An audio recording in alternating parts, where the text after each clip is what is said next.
Kevin Park had never wanted to be famous. He was just an engineer from Texas who happened to be good at fixing things when the United Nations Space Program asked him to join the first human team going to an alien space station. He almost said no, but his mother told him it was the chance of a lifetime. So here he was standing in a massive hall filled with creatures he had only seen in pictures.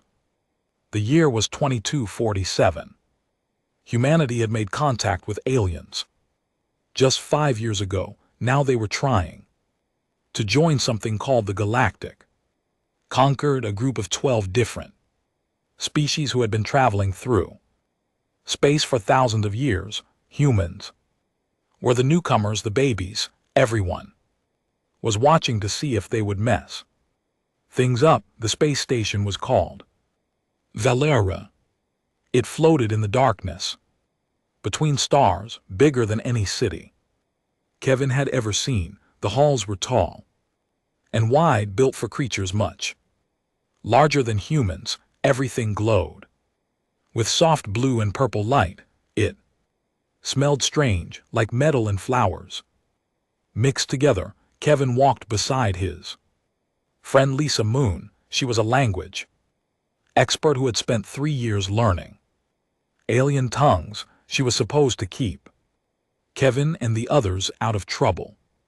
"Just stay quiet and smile," Lisa whispered to him. "These welcome ceremonies are very formal. Don't do anything stupid." "When have I ever done anything stupid?" Kevin asked. Lisa gave him a look that said she could write a very long list. The welcome hall was filled with aliens of all shapes and sizes. Some looked almost human, just with different colored skin or extra arms. Others looked like nothing Kevin had ever imagined. There were creatures with tentacles, creatures covered in fur, and creatures that seemed to be made of living crystal, but one species stood out above all others. They were called the Cathvari, and they were warriors. They stood 7 feet tall with blue skin and muscles that looked like they were carved from stone. Glowing lines ran across their bodies like rivers of light. Under their skin, their eyes were golden, and their faces were sharp and proud. Kevin had read about them. The Cathvari were the most feared fighters in the galaxy. They had conquered dozens of worlds before joining the conquered. Even now, other species stepped aside when they walked past. The ceremony began. Ambassador David Cole, the leader of the human team, gave a speech about peace and friendship. Kevin tried to pay attention, but his eyes kept wandering around the room.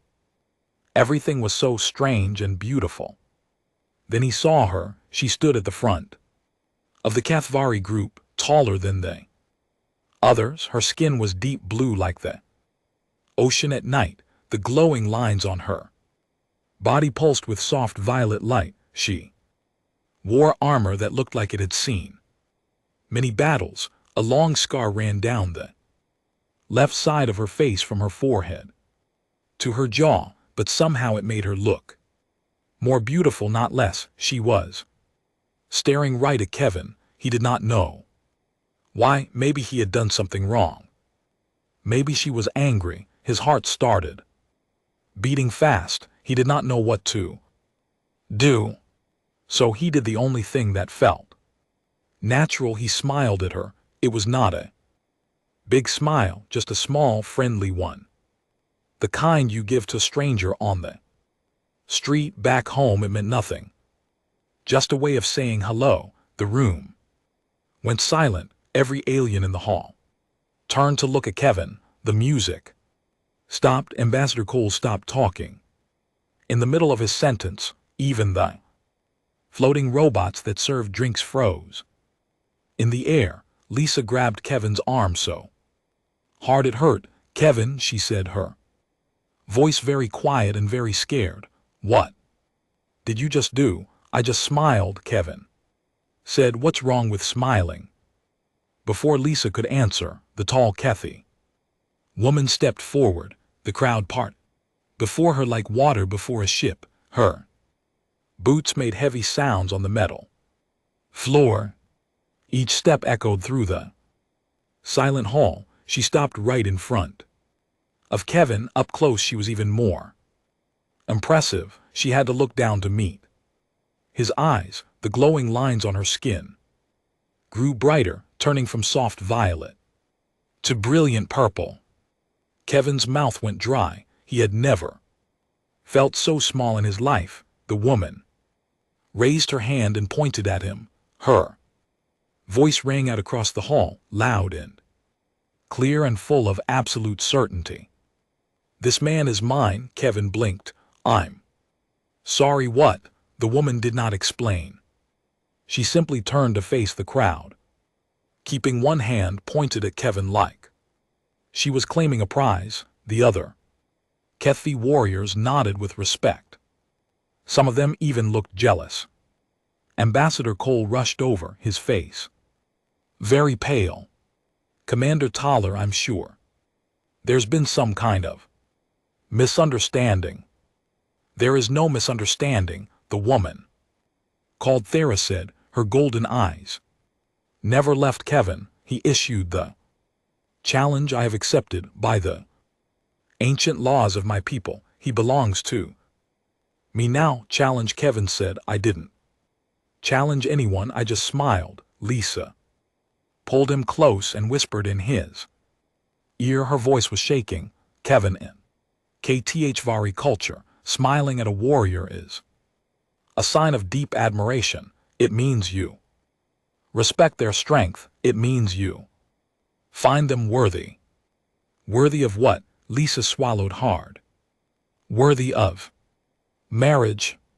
Kevin felt the blood drain from his face. You're joking. Do I look like I'm joking? She did not look like she was joking. She looked like she wanted to throw Kevin out of an airlock.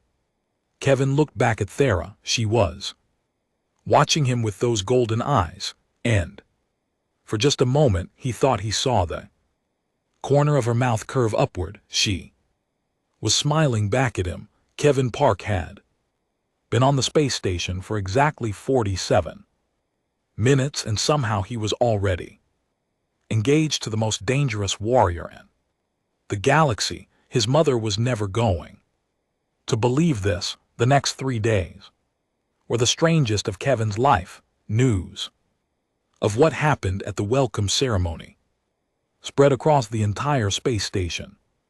Within hours, by the next morning, everyone knew about the human who had smiled at Commander Taylor of Ixcar and lived to tell the story. Kevin stayed in his room for most of the first day, hoping the whole thing would blow over. It did not blow over. If anything, it got worse. Lisa came to his room with a tablet full of information about Kthvari customs. She looked tired, like she had not slept at all. Okay, she said, sitting down across from him. I've been reading everything I can find. The situation is complicated. How complicated? Kevin asked. Very complicated. Lisa took a deep breath.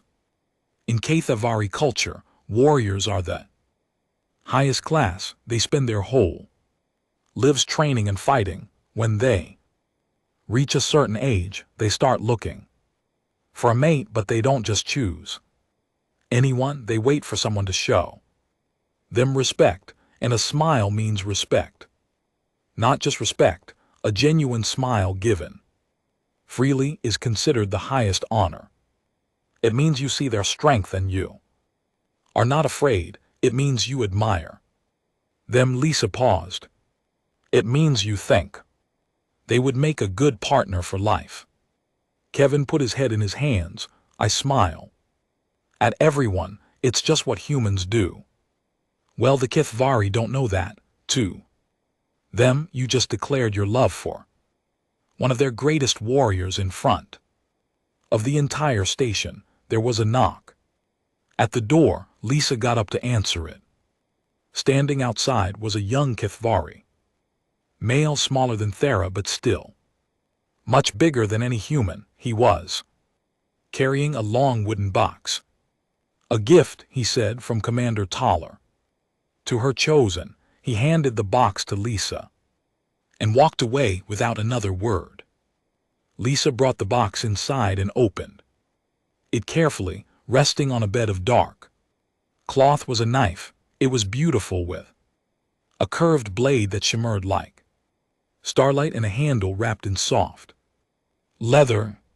Strange symbols were carved into the metal. "Oh no," Lisa said. "What is it, poisoned?" "No, it's worse." Lisa looked at Kevin with wide eyes. "This is a bonding blade. In Kithvari tradition, giving someone this knife is like giving them an engagement ring, a very serious engagement ring." Kevin stared at the knife. It was actually quite pretty. "Can I give it back?" "If you give it back, you're saying she's not worthy of you.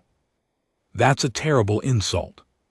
She might have to challenge you to a death match to restore her honor, so I can't give it back." "No, and I can't keep it." "Well, you can keep it, but if you keep it, you're accepting her courtship." Kevin closed the box. "This is insane. Can't Ambassador Cole do something? Talk to her, explain that it was a mistake." Lisa shook her head. "He tried. Refused to cancel the claim," she said. "Doing so would be an insult to you, not to her." In her eyes, releasing you would mean saying you're not worth keeping. So she's being nice by not letting me go in a Kithvari way. "Yes," Kevin laughed. It was not a happy laugh. "What am I supposed to do?" "For now, just wait. Maybe she'll lose interest, but did not lose interest over the next week." Kevin started receiving more gifts. New clothes made from fabric softer than anything on earth, food that had been specially prepared for human taste, small device that translated any language instantly. Each gift came with a note written in careful English, clearly practiced many times. "For my chosen, may this bring you comfort. For my chosen, may this fill your stomach. For my chosen, may this help you understand my words." Kevin read each note and felt something strange in his chest. He had expected Thera to be cold and scary, but these gifts were thoughtful, kind, even. Meanwhile, Kevin became famous across the station. Other aliens stopped him in hallways to stare. Some of them bowed, others whispered behind his back, "That's him, the human who captured the heart of the Iron Commander. I heard he killed a beast with his bare hands to earn her attention. I heard he fought off 10 assassins with nothing but a smile." None of it was true, but the stories kept growing. Humans, it seemed, were becoming legendary. Word spread that their smiles had special powers, that they could charm even the fiercest warriors with just a look. Dr. Emily Shaw, a scientist on the human team, found the whole thing hilarious. She started writing reports about human social dominance displays and sent them back to Earth as a joke. Someone leaked the reports to the alien news networks. Suddenly, everyone wanted to know more about humans and their mysterious smiling ability. Kevin did not feel powerful. He felt like a man drowning in deep water. One evening, he decided he had to talk to Thera himself. He could not hide forever. Maybe if he explained things directly, face to face, she would understand. He asked around until he found where she lived. Her quarters were in the military section of the station, behind heavy doors guarded by armed soldiers. They let him pass without question. Apparently, the chosen had special Access. Kevin knocked on her door. It opened immediately. Thera stood there, dressed not in armor but in simple clothes without her battle gear. She looked almost ordinary, almost human. Her golden eyes widened slightly when she saw him. Kevin Park, she said. You have come. I need to talk to you, Kevin said. About what happened, about the smile. They stepped aside to let him in. Her quarters were simple and clean. Weapons hung on the walls. A single window showed the stars. Outside. Speak, she said. Kevin took a deep breath. I didn't know what a smile meant to your people. On Earth we smile at everyone. It doesn't mean anything romantic. I'm sorry if I gave you the wrong idea. There was quiet for a long moment. Then she walked to the window and looked out at the stars. I know, she said softly. Kevin blinked. You know, I learned about human customs after the ceremony. I know your smile was not meant the way I took it. Then why didn't you cancel the claim? The LRA turned to face him, the glowing lines on her skin pulsed gently in the dim light. Because when you smiled at me, it was the first time in many years that someone looked at me without fear. Her voice was quiet now, almost fragile. My own people fear me. They respect me. But they do not see me. You looked at me like I was just a person. Do you know how rare that is? Kevin did not know what to say. I will not force you to stay, Thera continued. If you truly wish to end this, I will find a way, but I wanted you to know why I held on. She was lonely. Kevin realized this. Powerful, terrifying warrior was lonely. He thought about it for a long moment. Then he made a decision that surprised even himself. Let's not end it yet, he said. Let's just see what happens. For the first time since he had met her, Thera smiled, a real smile, warm and surprised and hopeful. It was beautiful. Kevin smiled back. This time he meant it. 2 weeks passed and Kevin's life changed in ways he never expected. He started spending time with the everyday. They would eat meals together, walk through the station's gardens, and talk for hours about their different worlds. Thera told him about her home planet, a harsh world of mountains and storms, where only the strong survived. She had been a soldier since she was a child. She had fought in 12 major wars and had commanded a fleet of warships. The scar on her face came from a battle where she had held a bridge alone against 50 enemies while her soldiers escaped. Kevin told her about Earth, about Texas, where the land was flat and the sky went on forever, about his family, his mother, who made the best food in the world, and his father who had taught him to fix anything with the right tools, about how he became an engineer because he liked making broken things work again. They were so different, but somehow talking to each other felt easy. The other aliens on the station watched them with great interest. Rumors about humans continued to spread. Some said humans could read minds through eye contact. Others said human smiles contained special chemicals that affected alien brains. None of it was true, but the stories made humans seem mysterious and powerful. Ambassador Cole was worried at first, but then he noticed something strange. Other species were being nicer to the human team. They offered better trade deals. They shared technology they had kept secret for years. They invited humans to important meetings.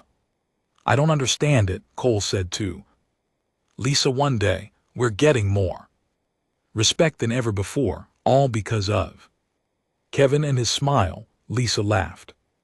Maybe we should make smiling our official diplomatic strategy, but not Everyone was happy about Kevin, and his name was Commander Reloz. He was a Kavari warrior from an important family, and he had wanted Thera for himself for many years. He was tall and strong with dark blue skin and eyes like burning coals.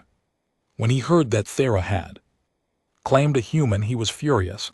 This is wrong, Ray said to the other Kathvari warriors. She is the greatest among us. She should be with a true warrior, not some weak alien who cannot even hold a sword. The other warriors said nothing. They knew better than to argue with Rouse. His family was powerful, and his temper was dangerous. One day, Rouse found Kevin alone in the station's market. Kevin was looking at strange alien fruits, trying to find something Thera might like. He did not see Rouse coming until the warrior was standing right in front of him. You are the human, Rouse said. His voice was cold as ice. Kevin looked up. Rouse was at least a foot taller than him and probably 3 times heavier. Yes, I'm Kevin. You do not deserve her.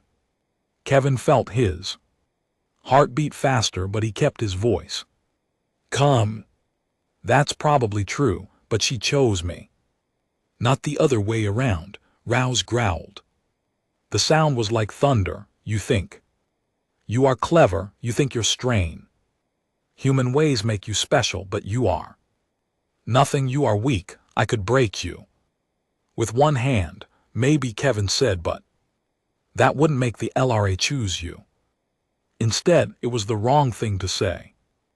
Reloz grabbed Kevin by the front of his shirt and lifted him off the ground like he weighed nothing. I challenge you, Rio said, to a trial of worth. Tomorrow, at sunset in the arena, you will fight me, and when I defeat you, everyone will see that humans are nothing but pretenders. He dropped Kevin and walked away. Kevin sat on the ground, shaking. He had never been in a real fight in his life. Back on Earth, he had always been the one who walked away from trouble. Now he had no choice but to face a warrior who had been training to kill since birth. When Thera heard what happened, she was angry, not at Kevin, at Rouse. He has no honor, she said, pacing back and forth in her quarters, challenging someone who cannot fight. It is shameful. Can I refuse? Kevin asked. You can, but if you do, they will say you are a coward. They will say all humans are cowards. Your people's reputation will suffer. Kevin thought about Ambassador Cole and the human team. He thought about all the progress they had made, all the respect they had earned. He could not be the one to ruin it. Then I'll fight, he said. Thera stopped pacing. She looked at him with something like surprise. You cannot win, you know this. I know, but I have to try. For a long moment, Thera just stared at him. Then she did something unexpected. She knelt down in front of him so their eyes were at the same level. No, she said, you do not have to try. I will fight for you. What? In Kathvari law, a claimed one can ask their claimer to fight as their champion. If I fight in your place, your honor is preserved. The challenge is still answered, but won't people think I'm hiding behind you? Some will, but others will see the truth. The LRA took his hands in hers. Her skin was warm. Warrior protects what is precious. You are precious to me. Letting me protect you is not weakness. It is trust. Kevin felt tears forming in his eyes. He blinked them away. Thera, let me do this, please. Kevin nodded. Okay. The next day, the arena was packed. Thousands of aliens from every species came to watch. They wanted to see blood. They wanted to see if the human would survive. But when the doors opened, it was not Kevin who walked out. It was Thala dressed in her battle armor, carrying a sword that glowed with inner fire. Rose stood on the other side of the arena when he saw Thera instead of Kevin, his face twisted with confusion and anger. Where is the human? He demanded. I challenged him, not you. He asked me to fight as his champion, the LRA said. Her voice rang out across the arena. By ancient law, I have that right. Do you refuse? Rouse could not refuse. To do so would be the same as admitting defeat. Fine, he growled, I will defeat you. And then everyone will know the human is unworthy.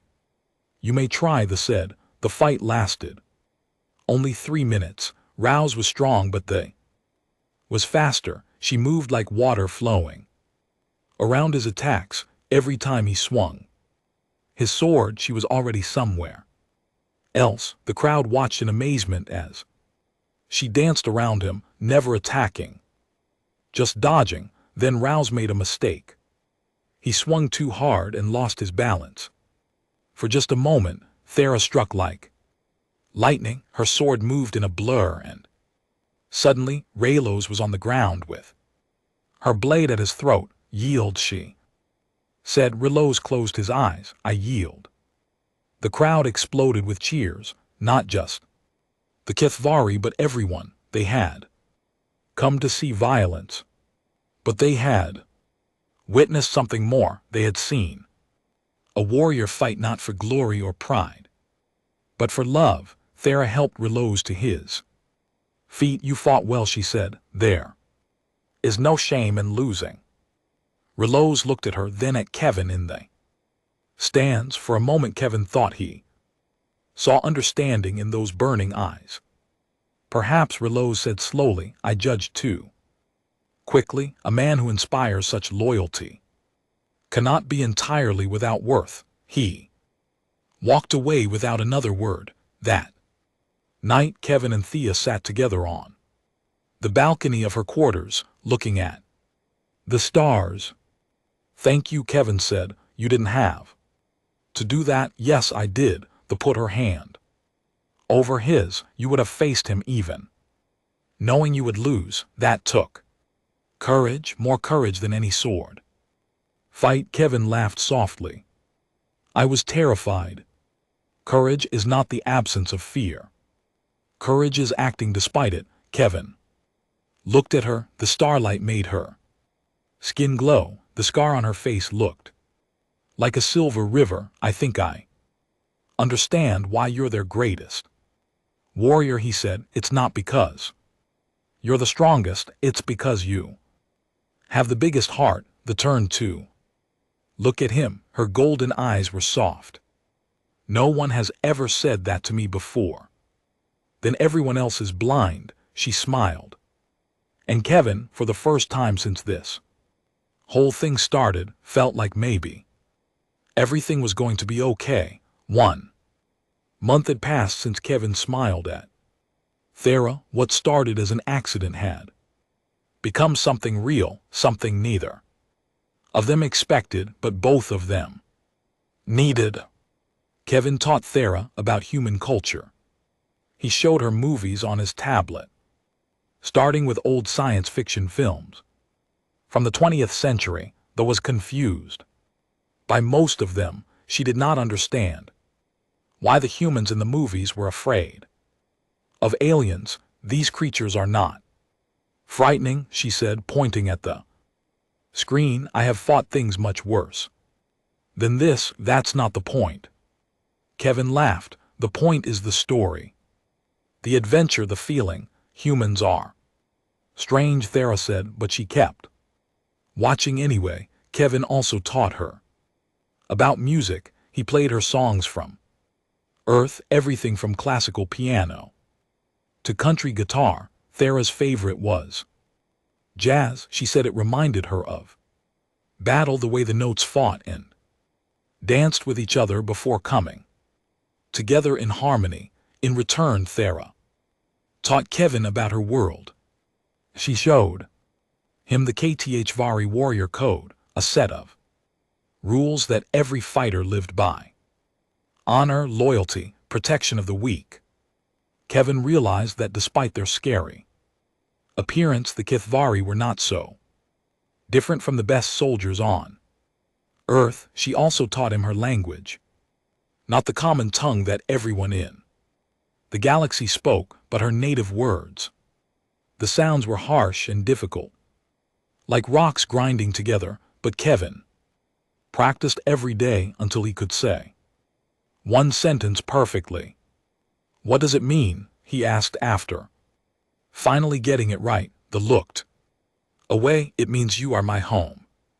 Kevin felt warmth spread through his chest. "That's beautiful. It is what warriors say to their chosen when they are sure." "Are you sure?" Thera turned back to face him. "I'm becoming sure." Their relationship became the talk of the station. Dr. Emily Shaw wrote more reports about human and Kethi relations. Other species started asking questions about human customs. Some alien couples tried smiling at each other to see if it would work for them too. Lisa Moon watched her friend change over the weeks. Kevin used to be shy and quiet. Now he walked through the station with his head high. He smiled at everyone he met, not caring what they thought.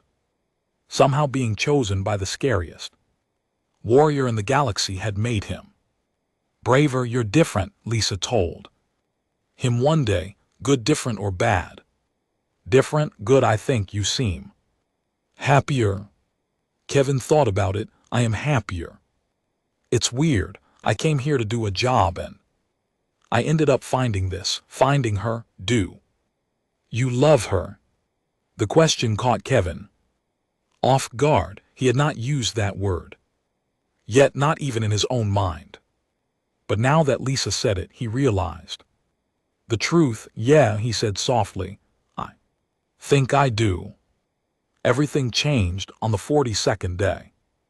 Kevin was in the engineering section of the station helping fix some broken equipment. He liked working with his hands. It reminded him of home, of simpler times before aliens in space stations and accidental engagements.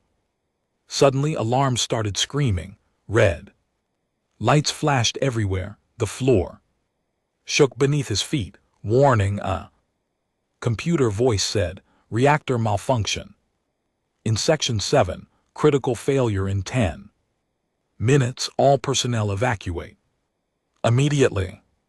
Section 7. That was the residential area. Thousands of people lived there. Families, children. If the reactor exploded, they would all die. Kevin ran toward the control room. Other engineers were already there, looking at screens filled with red warnings. Their faces were pale with fear. "What's happening?" Kevin demanded. "The cooling system failed," one of them said. "The reactor is overheating. We can't stop it from here. Someone would have to go inside the reactor chamber and fix it manually." "Then let's go." "You don't understand. The radiation inside that chamber is deadly. Whoever goes in won't come out alive." Kevin looked at the screens. He looked at the countdown timer. 8 minutes left. He thought about all the people in Section 7, mothers holding their babies, old people who couldn't run fast enough to escape, children who had their whole lives ahead of them. "Show me the problem," he said. The engineer pulled up the technical data. Kevin studied it quickly. The issue was a broken valve. A simple mechanical failure, the kind he had fixed 100 times back on Earth. If he could reach it, he could close it by hand. But the radiation. "Is there any protection?" he asked. "We have emergency suits. They'll give you maybe 15 minutes before the radiation breaks through." 15 minutes. The walk to the valve would take 5 minutes each way. That left 5 minutes to fix it. It was Possible barely. I'll do it, Kevin said, the other. Engineer stared at him. You'll die. Maybe, maybe not, but if I don't try. Everyone in Section 7 will definitely die. He put on the emergency suit. It was heavy and awkward, the helmet made it hard to see, but Kevin didn't care. He had a job to do. He was halfway to the reactor chamber when Thera found him. She came running down the corridor, still wearing her casual clothes. No armor, no weapons. Just herself and the fear in her golden eyes. Kevin, stop. I heard what you're doing. You can't go in there. I have to, Kevin said. There's no one else. Let me go. Instead, I am stronger. I can survive. More than you. No, Kevin shook his head. You're a warrior. You protect people with swords and strength, but I'm an engineer. I protect people with this. He tapped the side of his helmet. With my brain in my hand. This is my job. This is what I do. Kevin, I'm not doing this to be a hero. I'm doing it because it's right, because those people need help. And I can help them. He reached out and touched her face through his gloves. You showed me what courage means. Now let me show you. Tears ran down the face. Kevin had never seen her cry before. It broke his heart and gave him strength at the same time. Come back to me, she whispered. Promise you will come back. I promise, Kevin said. He turned and walked into the reactor chamber. The heat was incredible, even through the suit. Kevin felt like he was standing inside a fire, the radiation meters on. His arm climbed higher and higher. He ignored them. He focused on walking one step at a time, 1 foot in front of the other. He found the broken valve. It was stuck, bent out of shape by the heat. Kevin grabbed it with both hands and pulled. Nothing. He pulled harder still. Nothing. His arms screamed with pain. His lungs burned with every breath. Come on, he said through clenched teeth. Come on. He thought about her smile, about the way she laughed when he told jokes she didn't understand, about the warmth of her hand in his. He thought about his mother back on Earth, about the last thing she said to him before he left. Make me proud, baby. With a final scream of effort, Kevin pulled the valve closed. The alarm stopped. The red lights turned green. The countdown timer froze at 47 seconds. Kevin fell to his knees. His body felt like it was made of lead, but he was smiling. He had done it. The walk back was harder. His legs barely worked. His vision was blurry, but he kept moving. He had made a promise. When he finally stumbled out of the reactor chamber, Thera was waiting. She caught him as he fell, holding him like he was the most precious thing in the universe. You did it, she said, her voice breaking. You saved them all. Told you, Kevin whispered. Engineers are warriors too. Thera laughed through her tears. Then she did something she had never done before. She kissed him. It was not a Kavari custom. It was a human one. She had learned it for him. Kevin kissed her back, and in that moment, surrounded by alarms and chaos and the smell of burning metal, he knew he had found where he belonged. He was home. 3 months after Kevin Park smiled at an alien warrior, the fate of humanity was decided in a room full of stars. The Galactic Concord Summit was held once every 10 years. Representatives from all 12 member species gathered to discuss trade, war, peace, and which new species would be allowed to join their union. This year, they would vote on whether to accept humans. The meeting hall was the largest room Kevin had ever seen. It floated in Space surrounded by windows that showed the endless darkness beyond. 12 massive chairs stood in a circle, each one designed for a different species. In the center was a small platform where speakers could address the entire assembly. Kevin sat in the human section, with Ambassador Cole, Lisa, and the rest of the team. The LRA sat beside him, holding his hand. It had been 2 weeks since the reactor incident. Kevin had spent most of that time recovering in the medical bay. The doctor said he was lucky to be alive.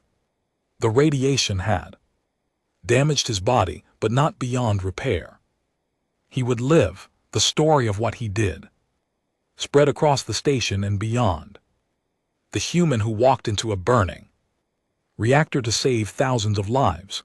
The engineer who faced death with nothing but his tools and his courage. Kevin didn't feel like a hero. He had just done what needed to be done. But to the aliens of the Concord, it was proof of something they had only heard rumors about. Humans were brave. Humans were selfless. Humans were worthy. Still, not everyone agreed. Leader of the Vaughn, a reptilian species with scales like emeralds, stood to speak against humanity. His name was Supreme Counselor Hasek, and he had opposed humans joining the Concord from the very beginning. We have heard many stories about humans, Hasek said, his forked tongue flicking between his words. Stows that bewitch warriors, stories of courage that defies reason. But are these stories enough to trust them? Humans are young, unpredictable. They have been traveling through space for barely century. We have been here for thousands of years. What do they have to offer us? Ambassador Cole started to stand, but Hack raised his clawed hand. I am not finished. We all saw what happened with the Kethar warrior. One human smiled at her, and suddenly, she belongs to him. Is this not manipulation? Is this not a sign that humans cannot be trusted? They twist our customs to their advantage. They play games we do not understand. Kevin felt Thera's hand tighten around his. Her body was tense, ready to fight. Let me speak, Kevin whispered to Ambassador Cole. Cole looked surprised. Kevin, you don't have to. I know, but I want to. Cole hesitated, then nodded. Kevin stood up. His legs were still weak from the radiation sickness. He had to hold on to Thera's arm for support, but he walked to the center platform anyway. Step by painful step, the entire assembly turned to look at him. 12 species, thousands of years of history, and one human standing in the middle of it all. My name is Kevin Park, he said. His voice was quiet, but in the silent hall, everyone could hear him. I'm an engineer from a place called Texas on planet Earth. 3 months ago, I made a mistake. I smiled at Commander Toller without knowing what it meant to her people. I started something I didn't understand. He paused, gathering his thoughts. Supreme Counselor Hasek is right about one thing. Humans are young. We're new to all of this. We don't know all your customs and rules. We make mistakes. I made a mistake, but here's what I learned from that mistake. Kevin looked around the room, meeting the eyes of as many aliens as he could. I learned that Commander Toller is not just a warrior. She's a person who has spent her whole life being feared and respected, but never truly seen. When I smiled at her, she didn't see a trick or a manipulation. She saw someone who looked at her without fear, and that was enough to change everything. He turned to face Hick directly. Humans don't have magic smiles. We don't have special powers. We're just people.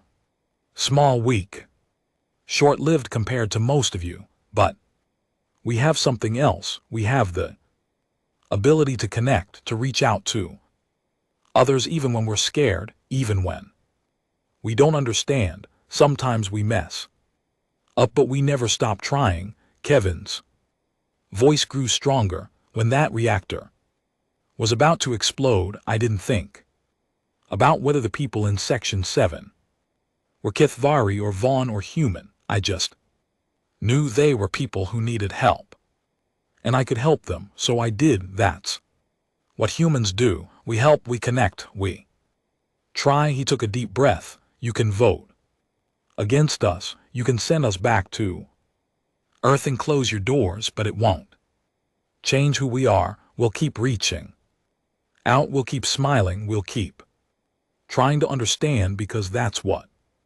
makes us human. Kevin finished speaking. The hall was completely silent, then stood up. She walked to the center platform and stood beside Kevin. Her armor gleamed in the starlight. Her scar shone silver on her face. She was magnificent. I will speak now, she said, her voice carrying across the hall like thunder. The assembly stirred. A Kithvari warrior speaking at a conquered meeting was unusual. A Kithvari warrior speaking in defense of another species was almost unheard of. I have fought in many wars, Thera said. I have killed enemies beyond counting. I have won victories that made my people proud, but none of it made me happy. None of it made me feel whole. She looked at Kevin. Her golden eyes were soft with love. Then this man smiled at me, a simple smile, nothing more, but it changed my life. Not because of magic or manipulation, because it was real, because he meant it, because for the first time in my life someone saw me as more than a weapon. The turn back to the assembly. You fear humans because you do not understand them. I did not understand them either, but I learned that courage is not only in battle, it is in kindness, in patience, in choosing to understand rather than to conquer. She placed her hand over her heart in the traditional Kithvari salute. This man is mine and I am his, not because of a smile, not because of custom or tradition, but because he earned it, because he showed me what it means to truly live. The voice rang out strong and clear. If you reject humanity, you reject everything I have learned.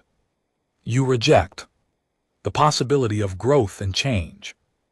You reject the future. She paused. I ask you to vote not with fear but with hope.